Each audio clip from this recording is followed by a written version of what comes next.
Hello friends, मैं you Singh आज लेकर आया हूँ इलेक्ट्रोस्टैटिक्स का थर्ड वीडियो।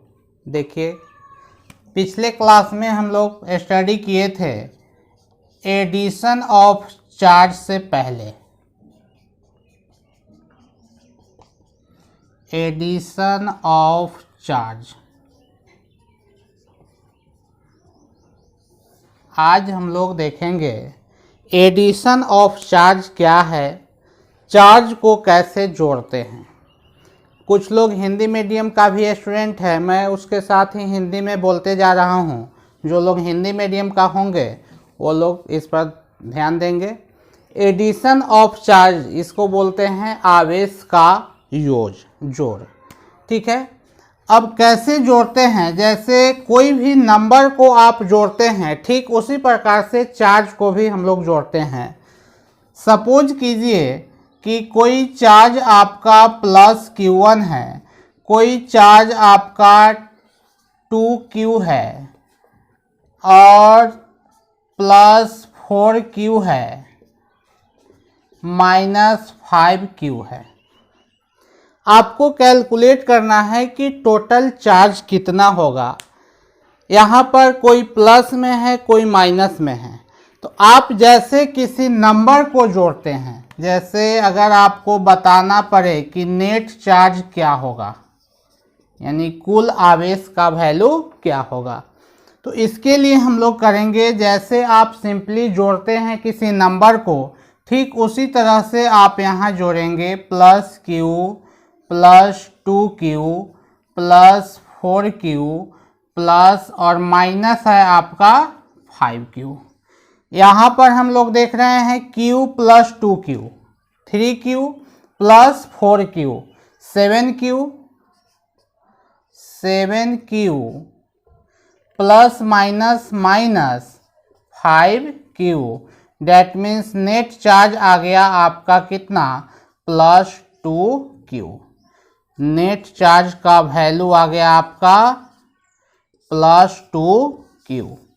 यहाँ पर कोई आपसे कॉम्पिटिटिव एग्जाम में इससे आपका स्पेशली या इससे रिलेटेड क्वेश्चन नहीं, लेकिन इसका कंसेप्ट होना जरूरी है, ताकि आप जब क्वांटाइजेशन ऑफ चार्ज पढ़ेंगे, कूलम्स लॉ पढ़ेंगे या चार्ज से रिलेटेड जितना भी टर्म आप पढ़ेंगे, यदि वहाँ पर ऐड करना हो, सब्सट्रैक्ट करना हो, मल्टीप्लाई करना हो, तो कैसे कैसे क्या करेंगे। तो इसलिए एडिशन ऑफ चार्ज का कंसेप्ट होना जरूरी है।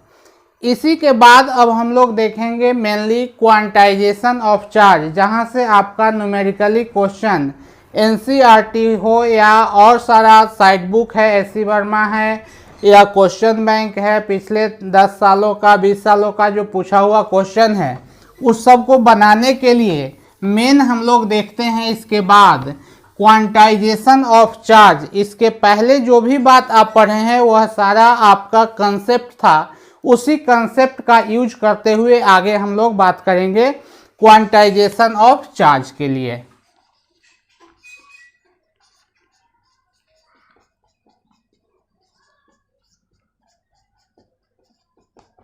क्वांटाइजेशन ऑफ चार्ज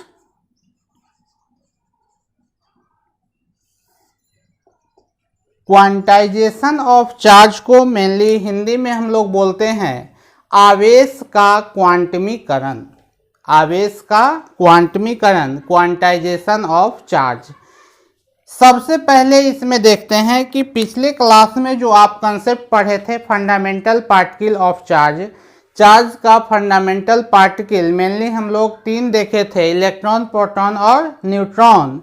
यहाँ हम लोग मेन यूज करते हैं चार्ज का से रिलेटेड, तो वहाँ अगर फंडामेंटल पार्टिकल ऑफ चार्ज की बात करना हो तो वहाँ मेनली हम लोग इलेक्ट्रॉन की बात करते हैं, अगर कुछ मेंशन नहीं किया गया हो तब।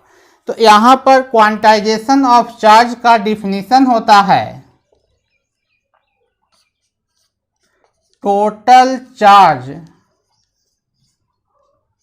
Of any body is equal to the integral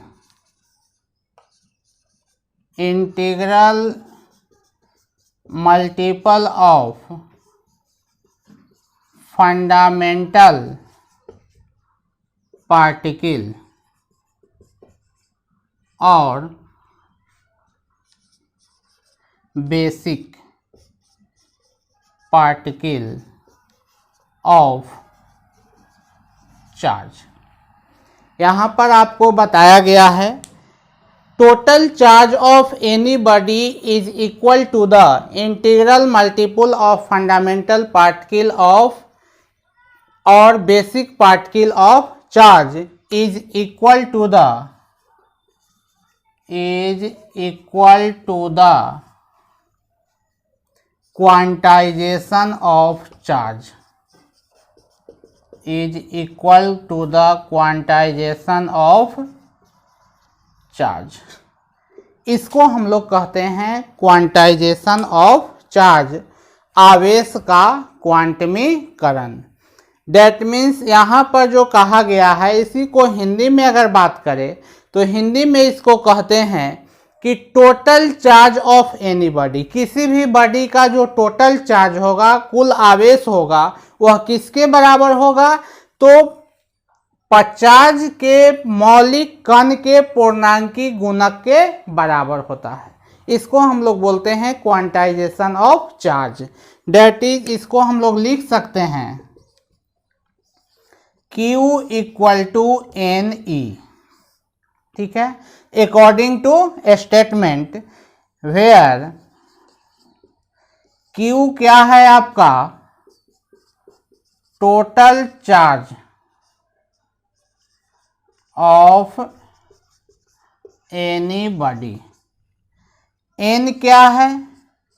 इसको बोलते हैं इंटीजर मल्टीपल, या इसको N को बोलते हैं ट्रांसफर इलेक्ट्रॉन या इंटीजर नंबर बोल सकते हैं, इसको इंटीजर नंबर और ट्रांसफर इलेक्ट्रॉन। जो इंटीजर नंबर है, पूर्णांकी संख्या है, या ट्रांसफर इलेक्ट्रॉन है, कितना इलेक्ट्रॉन का ट्रांसफर हो रहा है, इसको बोलेंगे N के बराबर। और E क्या है आपका? फंडामेंटल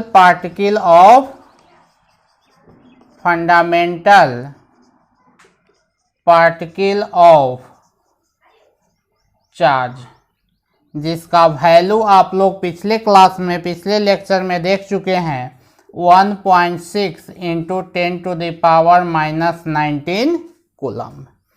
अब बात आती है कि इस फॉर्मूला से, इस जो थ्योरी पढ़े हैं क्वांटाइजेशन ऑफ चार्ज, इस क्वांटाइजेशन ऑफ चार्ज से आप क्या कैलकुलेट कर सकते हैं? तो किसी भी बॉडी का कितना इलेक्ट्रॉन ट्रांसफर होगा जब वह किसी दूसरे बॉडी के कांटेक्ट में आएगा तब, या उस बॉडी का टोटल चार्ज कितना होगा, वह सब का कैलकुलेशन हम लोग क्वांटाइजेशन ऑफ चार्ज के माध्यम से कर सकते हैं। दैट मीन्स आप Q का वैल्यू कैलकुलेट कर सकते हैं, N का वैल्यू कैलकुलेट कर सकते हैं, E का वैल्यू ऑलरेडी आप जान रहे हैं 1.6 इंटू 10⁻⁻19 कूलम। अब बात आती है कि यहाँ पर जो QNE है, इस सब का यूनिट क्या होगा? तो पिछले क्लास में आप पढ़ चुके हैं, चार्ज को डिनोट करते हैं Q से, तो इसका यूनिट कूलम हो जाएगा। E आपका फंडामेंटल पार्टिकल ऑफ चार्ज है, तो चार्ज का यूनिट कूलम होता है, तो E का भी यूनिट कूलम होगा। N आपका नंबर है, नंबर का कोई यूनिट नहीं होता है, इसलिए जो आपका नंबर आएगा 1 2 3 4 सो ऑन, इसको आप ऐसे भी लिख सकते हैं, सो ऑन, जितना आपका नंबर आ सकता है, ठीक है।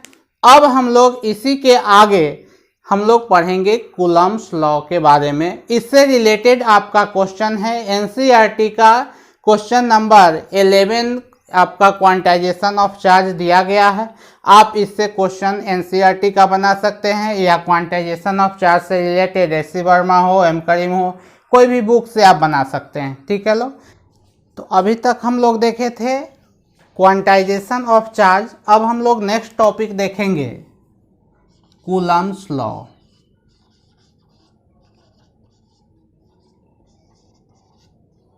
कूलम का नियम। सबसे पहले इसमें हम लोग देखेंगे, इस कूलम्स लॉ को पढ़ने से पहले आप 11th क्लास में स्टडी किए थे ग्रेविटेशनल फोर्स, ग्रेविटेशनल लॉ, जिसको न्यूटन ने दिए थे। यहाँ पर कूलम्स लॉ है, कूलम्बियन फोर्स के बारे में बात करते हैं, और यहाँ पर यह लॉ कूलम ने दिए हैं। अब दोनों में अंतर क्या है उसके बारे में देखिए। सपोज कीजिए, फिर हम लोग बाद में स्पेशली कूलम्स लॉ ही पढ़ेंगे, थोड़ा सा चर्चा कर लेते हैं उस पर कि ग्रेविटेशनल फोर्स क्या था, ग्रेविटेशनल लॉ क्या था। ग्रेविटेशनल लॉ और यहाँ है आपका कूलम्स लॉ। इस दोनों में अंतर क्या है उसके बारे में देखिए। दोनों में जब बात होती है तो यहाँ पर आपका 2 पॉइंट की बात होती है, कूलम्स लॉ में आपका 2 पॉइंट की बात होती है। अंतर क्या है, यहाँ पर मास था m1 और m2, और कूलम्स लॉ में क्या है, यहाँ पर चार्ज है q1 और q2। 2 पॉइंट की यहाँ पर भी बात होगी, 2 पॉइंट आपका कूलम्स लॉ में भी बात होगी। अंतर है, यहाँ मास की बात होगी, यहाँ पर चार्ज की बात होगी।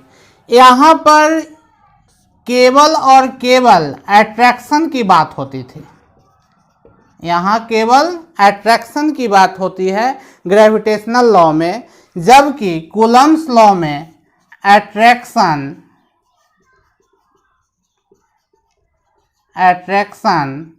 As well as repulsion, as well as repulsion. That means यहाँ आप ग्रेविटेशनल लॉ में देखा था केवल अट्रैक्शन होता है, 2 बॉडी के बीच ओनली फॉर अट्रैक्शन, और यहाँ आपका 2 बॉडी के बीच अट्रैक्शन भी हो सकता है और रिपल्सन भी हो सकता है। बिकॉज यहाँ जो चार्ज होगा, अगर पॉजिटिव चार्ज होगा दोनों तो रिपल्सन होगा, अगर पॉजिटिव निगेटिव होगा तो अट्रैक्शन होगा।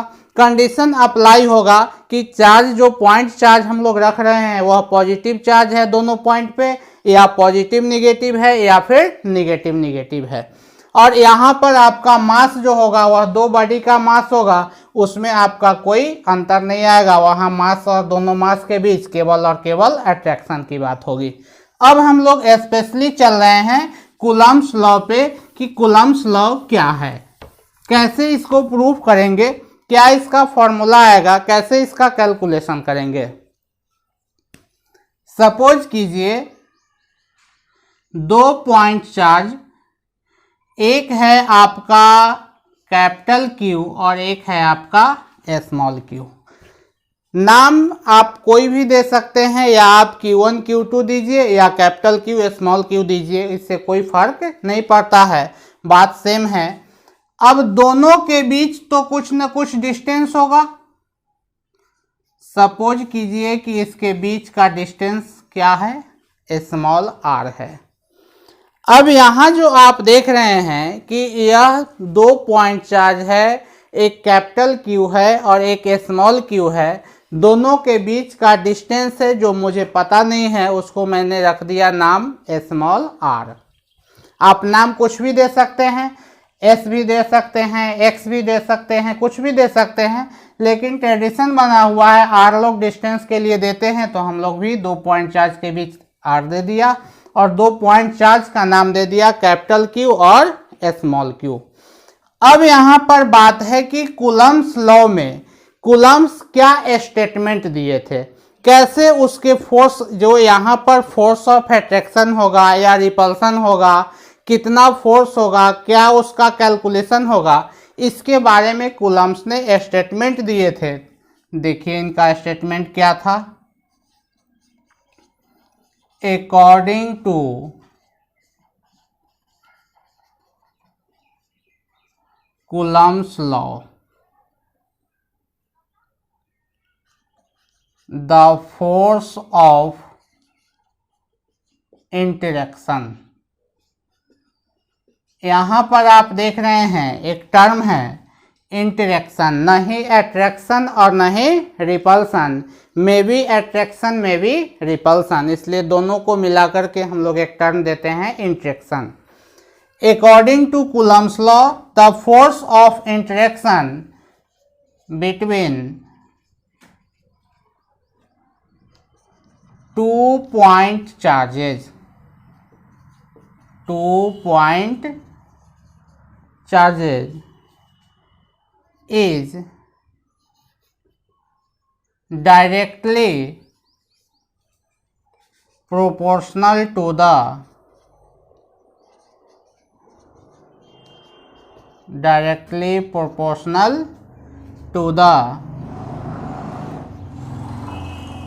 product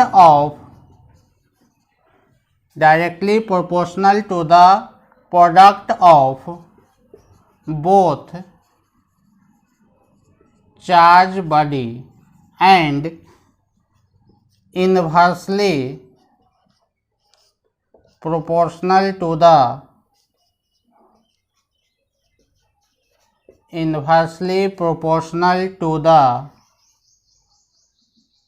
square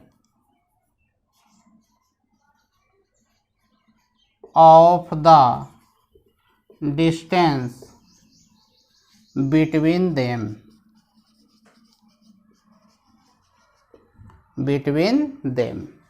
यहाँ पर जो आपको लिखवाया गया है according to Coulomb's law, Coulomb के नियम के अनुसार द फोर्स ऑफ इंटरेक्शन, मतलब दोनों चार्ज के बीच जो फोर्स ऑफ इंटरेक्शन होगा is directly proportional to the product of both charge body, Q और क्यू, कैपिटल क्यू और स्मॉल क्यू, दोनों चार्ज बॉडी का जो प्रोडक्ट होगा वह डायरेक्टली प्रोपोर्शनल होगा, और दोनों चार्ज बॉडी के बीच का जो डिस्टेंस होगा वह आपका square of the distance between them, उस दोनों का क्या होगा, इन्वर्सली प्रोपोर्शनल होगा। किसके, तो उस दोनों चार्ज बॉडी के बीच जो फोर्स लग रहा है उसके बीच का जो स्क्वायर ऑफ द डिस्टेंस है वह इन्वर्सली प्रोपोर्शनल होगा। अकॉर्डिंग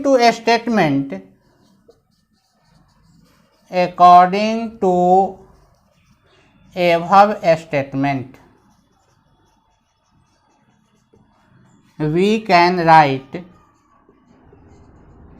ऊपर दिए गए स्टेटमेंट के अनुसार आप लिख सकते हैं F is directly proportional to capital Q and small q।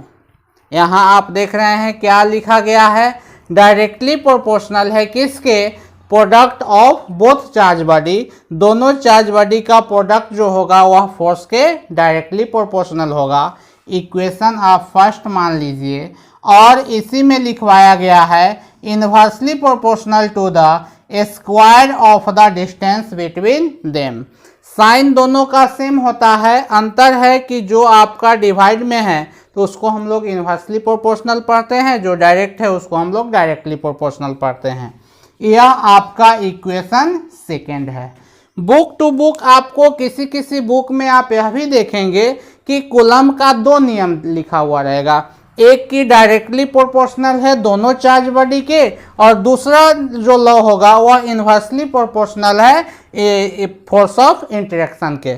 तो यहाँ पर यह जो आपका कन्फ्यूजन होगा उसको दूर कर लेना है कि इसी को हम लोग बांट करके बोल सकते हैं कि कूलम का यह फर्स्ट नियम है या कूलम का यह सेकेंड नियम है, लेकिन उन्होंने एक ही स्टेटमेंट में दोनों को दिया था, इसलिए हम लोग कूलम का डायरेक्ट बोल सकते हैं कि यह कूलम का लॉ है।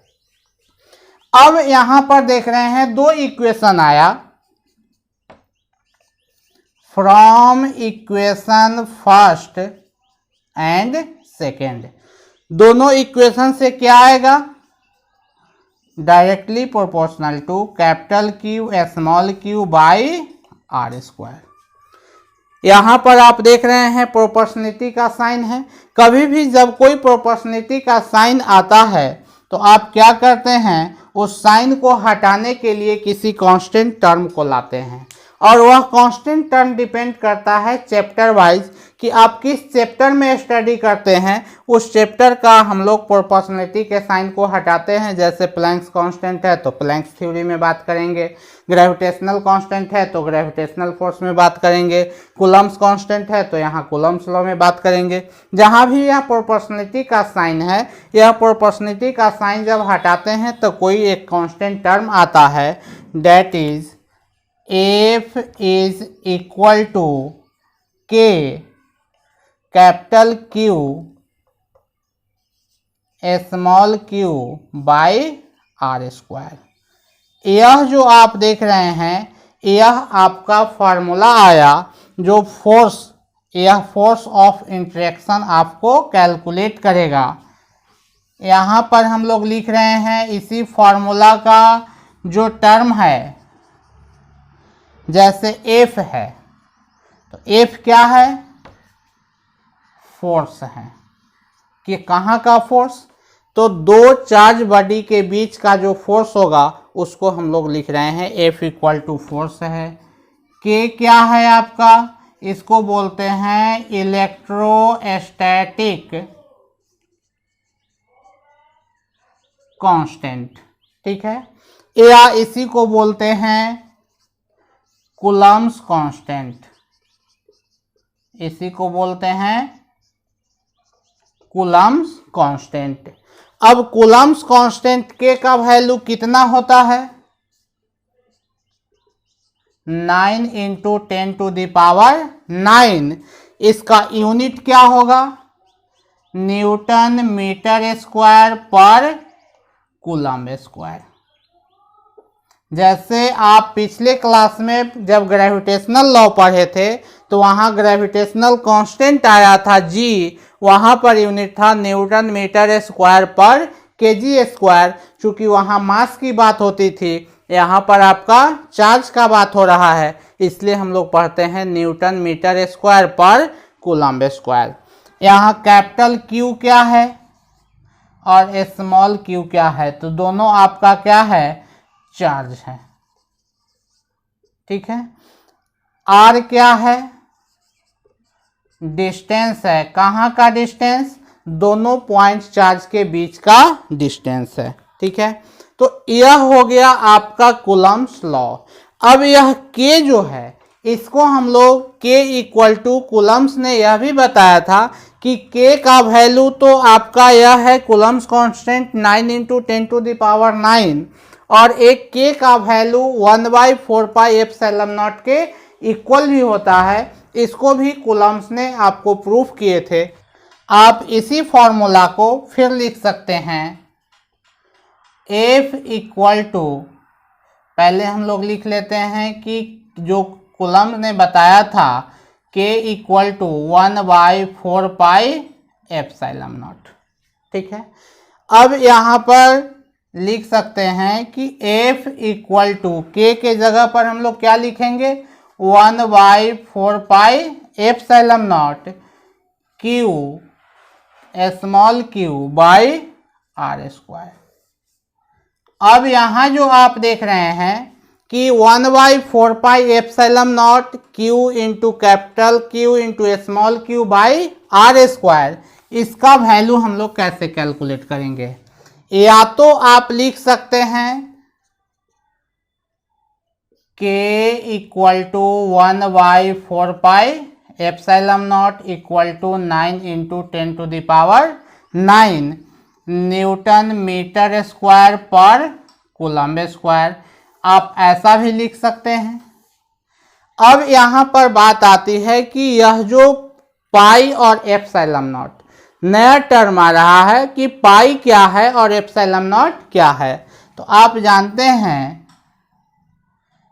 पाई इक्वल टू होता है 3.14 और 22/7। पाई का वैल्यू रख सकते हैं।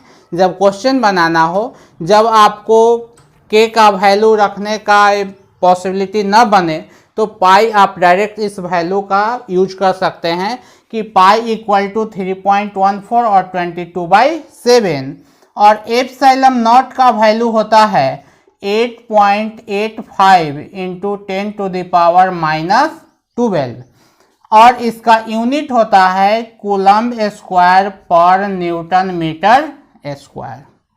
ठीक है, यहाँ पर हम लोग देख रहे हैं यूनिट मेन आपका सबका जो पूरी फिजिक्स की जो आप स्टडी करेंगे तो सबसे बड़ी बात है कि आप यूनिट का कैसे कैलकुलेशन करते हैं। क्योंकि पूरे फिजिक्स में आप 11th हो 12th हो बीएससी हो एमएससी हो पीएचडी हो कहीं भी, या आप 7-8 क्लास से भी शुरू करते हैं तो यूनिट का ज़रूरत आपको सब में पड़ेगा। तो एक आपका छोटा सा टर्म जो ऑलरेडी आप 11th में पढ़ चुके हैं कि यूनिट का कैलकुलेशन कैसे करना है। यहाँ पर आपने देखा एक का यूनिट है न्यूटन मीटर स्क्वायर पर कूलम स्क्वायर और एक का यूनिट है कूलम स्क्वायर पर न्यूटन मीटर स्क्वायर, जबकि k इक्वल टू है 1/4 पाई एप्सिलॉन नॉट। तो यहाँ पर ऑलरेडी आप जान रहे हैं कि k का यूनिट कितना है, k का यूनिट है न्यूटन मीटर स्क्वायर पर कूलम स्क्वायर और एप्सिलॉन नॉट का यूनिट कितना है कूलम स्क्वायर पर न्यूटन मीटर स्क्वायर। आप देख रहे हैं अगर इस कुल k की बात करें और एप्सिलॉन नॉट की बात करें तो k इक्वल टू है 1/एप्सिलॉन नॉट। अगर आप k का एप्सिलॉन नॉट का यूनिट निकालना चाहते हैं तो k का यूनिट ऑलरेडी आप जान रहे हैं, तो k का यूनिट कितना है न्यूटन मीटर स्क्वायर पर कूलम स्क्वायर बाय 1/एप्सिलॉन नॉट। तो यहाँ पर आप देख सकते हैं कि एप्सिलॉन नॉट इक्वल टू क्या हो जाएगा, नीचे वाला ऊपर चला जाएगा, कूलम स्क्वायर बाय कितना न्यूटन मीटर स्क्वायर। चूंकि आप देख रहे हैं कि क्रॉस मल्टीप्लिकेशन जब आप कर रहे हैं तो कूलम स्क्वायर और यहाँ पर बाय कितना है 1 है, तो कूलम स्क्वायर एप्सिलॉन नॉट हो गया, यह कूलम स्क्वायर हो गया और न्यूटन मीटर, मतलब फिर क्रॉस मल्टीप्लिकेशन अगर आप करते हैं तो फिर वैल्यू आपका कितना आ जाता है जितना आपका ऊपर आया था। तो यह टर्म आया किस लिए, जब k का और एप्सिलॉन नॉट का वैल्यू आपको कैलकुलेट करना हो, यूनिट का कैलकुलेशन करना हो, तब की बात हो गई। अब बात आती है कि न्यूटन मीटर स्क्वायर पर कूलम स्क्वायर, इसका आप यूनिट कैसे कैलकुलेट करेंगे। ठीक है, तो इसको भी जरा देख लीजिए। जैसे आप फॉर्मूला जान रहे हैं F इक्वल टू आपने पढ़ा है K capital Q small q by R square.